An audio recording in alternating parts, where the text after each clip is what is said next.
Good morning friends. ഒരാഴ്ചയായി ഭയങ്കര continuous ജേണിയായിരുന്നു. നിങ്ങൾ കണ്ടു കാണും വീഡിയോ ഒക്കെ. ഞാൻ കന്യാകുമാരി നിട്ടു, അത് കഴിഞ്ഞ് ബാംഗ്ലൂർ നിട്ടു, തിരിച്ചു വന്നു. തിരക്കാണ്. അപ്പം തിരക്കിനിടയിൽ നിങ്ങളുമായിട്ട് സംവദിക്കാനായിട്ടുള്ള അവസരം കിട്ടാതെ പോകും. എന്തായാലും ഞാൻ ബാംഗ്ലൂരിൽ പോയ കാര്യമൊക്കെ സാധിച്ചു. വിജയശ്രീയിലെ ആൾ ഇതിനായിട്ട് തിരിച്ചു വന്നു. മകൻ്റെ ഒരു വലിയ വിദ്യാഭ്യാസമായിട്ട് ബന്ധപ്പെട്ടാണ് പോയത്. ഓക്കെ, അപ്പം നമ്മളെ ഈ സമകാലീന കേരളത്തിൽ കണ്ടുവരുന്നൊരു പ്രയാസം, ഞാനിന്ന് നടന്നു വരുമ്പം ഒരു കർഷകൻ കണ്ണീരോടെ എന്നോട് സംസാരിക്കുക. അവിടെ നെല്ലിങ്ങനെ മൂടിയിട്ടിട്ട് വെള്ളമൊക്കെ വീണു. നമ്മളിത് ഓരോ കാര്യങ്ങൾ ചെയ്യുമ്പം ഇത് ഗവൺമെൻറ് വളരെ കർശനമായി ചർച്ചകൾ നടത്തി പ്രശ്നങ്ങളൊക്കെ ഒത്തുതീർപ്പായെന്നാണ് എൻ്റെ വിചാരം. നെല്ല് കയറിപ്പോകാൻ തുടങ്ങിയിട്ടുണ്ട്, പക്ഷെ എന്നാലും ഇവിടെ കിടക്കുക. ഇതുണ്ടോ, അപ്പോൾ ഒരു കർഷകൻ പറഞ്ഞപ്പോഴാണ് ഞാൻ ഈ വീഡിയോ ചെയ്യാമെന്ന് ഓർത്തത്. അത് ഗവൺമെൻറ്റിനോട് എനിക്ക് അഭ്യർത്ഥിക്കാനുള്ളത്, എല്ലാ വർഷവും മഴ വന്ന് നനഞ്ഞിട്ട് ഈ നെല്ല് എടുക്കേണ്ട ആവശ്യമില്ലല്ലോ. അവസാനം 6-7 കിൻഡലിന് 7 കിലോ ഒക്കെ കുറച്ച് 6 കിലോ കുറച്ച് ഒക്കെ എടുക്കുന്നത്.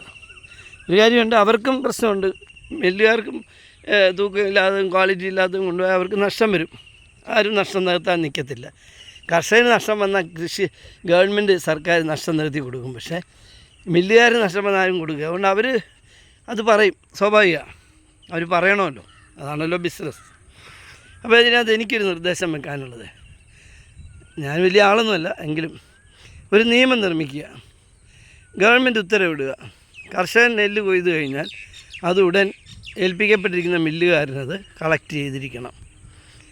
തൂക്കമോ വിലയോ ഒന്നും ചർച്ച ചെയ്യണ്ട. സാധനം കളക്ട് ചെയ്ത് ഒരു ക്രെഡിറ്റ് നോട്ട് കൊടുക്കുക. 550 കിൻഡൽ അല്ലെ 6000 കിൻഡൽ അവരേറ്റെടുത്തു. ഓക്കെ, അപ്പം നമ്മുടെ ഈ നെല്ല് സുരക്ഷിതമായി ഗോഡൗണിലെത്തി.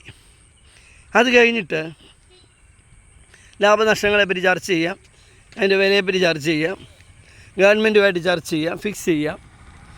അപ്പം അപ്പോഴൊന്നും കർഷകൻ്റെ നെഞ്ചെത്തിയിൽ ആ 5-6 ലക്ഷം കർഷകർ പ്രാർത്ഥനയും കരച്ചിലുമായിട്ട് മാസങ്ങൾ നിൽക്കേണ്ട കാര്യമില്ല. അവന് ഒരു ധൈര്യമുണ്ടല്ലോ, അവൻ്റെ പ്രോഡക്റ്റ് മില്ലിൽ പോയി അവരുടെ ഗോഡൗണിൽ കയറി, എന്നിട്ട് വില ഗവൺമെൻറ് പിന്നീടാണ് വില ഒരുപാട് ചർച്ച ചെയ്യുക, തൂക്കം ചർച്ച ചെയ്യുക, പ്രശ്നം സോൾവ് ചെയ്യുക. അപ്പോൾ ആർക്കും കുഴപ്പമില്ലാതെ പ്രശ്നം തീരും. അത് ഒരു നിയമം മൂലം വേണം. ഇപ്പോൾ ഓരോ ഏരിയ തിരിച്ചു കൊടുക്കുക മില്ലുകാർക്ക്, എന്നിട്ട് ആ മില്ലുകാരനത് കളക്ട് ചെയ്തിരിക്കണം. അത് ഗവൺമെൻറ് ഓർഡറാണ്. ഫസ്റ്റ് ഒബേ ആൻഡ് പട്ടാളത്തിലും പോലീസ് എങ്ങനെയാണ്, first obey and then complaint. അപ്പം കൊയ്ത്ത് കഴിഞ്ഞാൽ ഉടൻ തന്നെ വന്ന് ആരുടെയും പരപ്രേരണ കൂടാതെ വന്ന് കളക്ട് ചെയ്ത് അവൻ തൂക്കി ഗോഡൗണിൽ കൊണ്ടുപോകുന്നു. ആ പ്രോസസ്സ് കഴിഞ്ഞു. രണ്ടാമത്തെ പ്രോസസ്സാണ് അവൻ്റെ നെല്ലിന് തൂക്കം എത്ര കുറയ്ക്കണം, അതിൻ്റെ വില. അത് ഗവൺമെൻറ്റും അവരുമായിട്ട് കൃഷി വകുപ്പായിട്ട് നടത്തി പ്രശ്നം സോൾവ് ചെയ്യണം.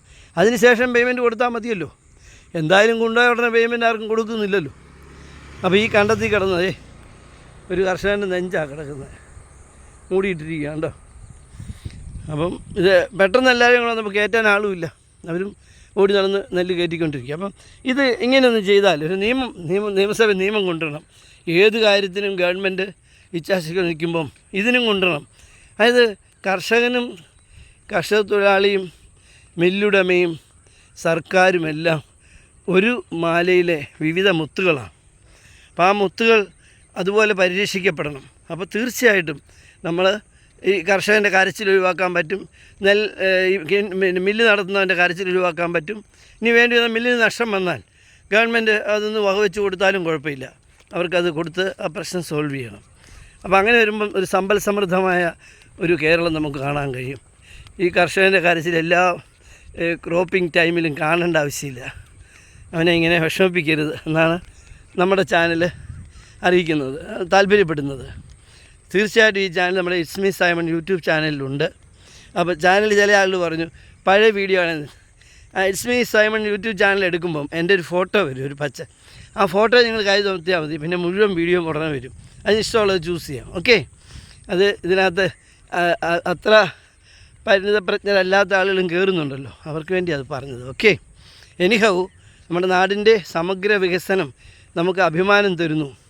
കഴിഞ്ഞ ദിവസങ്ങളിൽ വന്ന വാർത്തകൾ, കേരളത്തിൻ്റെ മുന്നോട്ടുള്ള കുതിപ്പ് കേട്ടപ്പോൾ വസതി നമ്മളൊക്കെ പറയുന്നത് ശരിയാണെന്ന് ജനം ബോധ്യപ്പെട്ടു തുടങ്ങി അല്ലേ. എന്താണ് ഏതൊരു രംഗത്തും നോക്കിക്കോ, മെഷർമെൻറ്റ് എന്ത് വെച്ചാലും കേരള മുമ്പിൽ. കേന്ദ്ര ഗവൺമെൻറ്റിന് പോലും അംഗീകരിക്കേണ്ടി വന്നു ഇതൊരു സൂപ്പർ ഗവൺമെൻറ് ആണെന്നുള്ളതിൽ. സൂപ്പർ ഗവൺമെൻറ്റല്ല, സൂപ്പർ സംസ്ഥാനമാണെന്നുള്ളത്. ഓക്കെ, അതിൽ സന്തോഷമുണ്ട്. അതോടൊപ്പം ഒരു ചെറിയ കാര്യങ്ങൾ പറഞ്ഞു നിർത്താം. ലോകമാകെ ആരാധിക്കപ്പെടുന്ന ഒരു വ്യക്തിത്വമാണ് നമ്മുടെ മാർപ്പാപ്പ. ഈ മാർപ്പാപ്പയെ സംബന്ധിച്ചിടത്തോളം തൻ്റെ ഇടത്തോടു കൂടി അമേരിക്കൻ പ്രസിഡൻ്റെ മുഖത്ത് നോക്കിക്കൊണ്ട് നിങ്ങൾ ഈ ചെയ്യുന്നത് ശരിയല്ല എന്ന് പറഞ്ഞ മാർപ്പാപ്പയാണ്. ഇപ്പോഴും പറയുന്നുണ്ട്. ലോകത്ത് ആര് തന്നെ ആയാലും പുള്ളി സത്യമായിട്ട് കാര്യങ്ങൾ പറയും. അങ്ങനെ പാവപ്പെട്ടവരുടെ എല്ലാം കണ്ണീരൊപ്പം മുന്നോട്ട് വന്നൊരു മാർപ്പാപ്പയാണ്. അതുകൊണ്ട് തന്നെ ലോകം മുഴുവൻ മാർപ്പാപ്പയ്ക്ക് വേണ്ടി കരയുകയും പ്രാർത്ഥിക്കുകയും 100-200 കോടി ജനങ്ങൾ ഒന്നായി ഇന്ന് കരയുകയും പ്രാർത്ഥിക്കുകയൊക്കെ ചെയ്തു. നമുക്കറിയാം, ചാനലുകാർ മുതലെടുക്കാൻ മാർപ്പാപ്പയുടെ ജീവിതകാലം, മാർപ്പാപ്പ ജനിച്ചതെവിടെ, അദ്ദേഹത്തിൻ്റെ ശവടക്കം എങ്ങനെയായിരിക്കണം, പെട്ടി എന്തായിരിക്കണം എന്ന് തുടങ്ങി എന്തെല്ലാം കഥകൾ എഴുതി. ചിലർ പറഞ്ഞു മാർപ്പാപ്പ മരിച്ചു കഴിഞ്ഞു, 200ഓളം കോടി ജനങ്ങളെ സമാധാനിപ്പിക്കാൻ വേണ്ടി വെന്റിലേറ്ററിൽ വെച്ചിരിക്കുകയാണെന്നൊക്കെ വരെ പറഞ്ഞ ആശാന്മാരുണ്ട്. ഇന്നലെ മാർപ്പാപ്പ സുഖം പ്രാപിച്ച് വന്ന് ജനങ്ങളെ അഭിസംബോധന ചെയ്തു.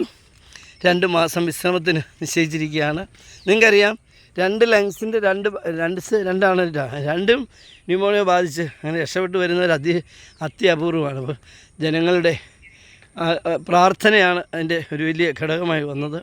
തീർച്ചയായിട്ടും അദ്ദേഹം വീണ്ടും ചുമതല ഏറ്റെടുക്കാനായിട്ട് ഇന്നലെ ഭവനത്തിലേക്ക് പോയി. അതിന് നമ്മളെല്ലാം പ്രാർത്ഥിച്ചവരാണ്.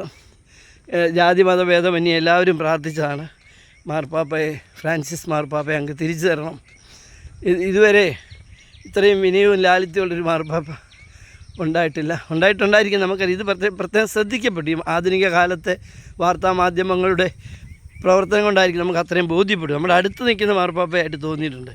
തീർച്ചയായിട്ടും മാർപ്പാപ്പയ്ക്ക് ആയിരം തിരികെ നൽകിയതിനെ ഓർത്ത് സർവശക്തനായ പിതാവായ ദൈവത്തിന് നന്ദി പറയുന്നു. നമ്മുടെ ചാനലും പ്രാർത്ഥനയിലായിരുന്നു. മാർപ്പാപ്പയെ വീണ്ടും നമ്മുടെ ജനങ്ങൾക്ക് മടക്കി നൽകിയതിനെ ഓർത്ത്, വരുമായിരുന്ന ഒരു ആപത്തിൽ നിന്ന് രക്ഷിച്ചതിനെ ഓർത്ത് ദൈവത്തിന് നന്ദി പറയുന്നു. ഓക്കെ, എനിക്കോ ബൈ. നമ്മുടെ കർഷകരുടെ കരച്ചിലും കണ്ണീരും കാണണം. നെല്ല് മില്ലുകാരുടെ കരച്ചിലും കാണണം. ആർക്ക് നഷ്ടം വന്നാലും, ഇപ്പം നെല്ലെടുത്തു ലോസ് വന്നാൽ ഗവൺമെൻറ് അത് ബെയർ ചെയ്യണം.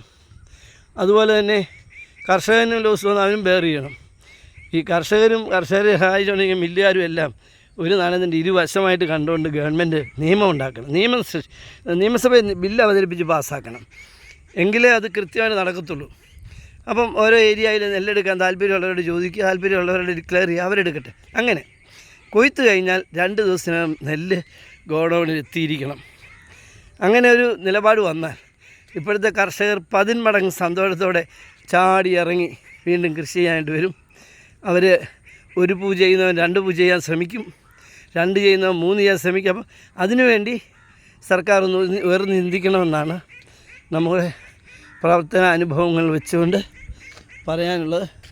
തീർച്ചയായിട്ടും എല്ലാവർക്കും നന്മ വരട്ടെ, ഒരു പോസിറ്റീവ് ഡേ ആകട്ടെ. Praise our god. Thank U.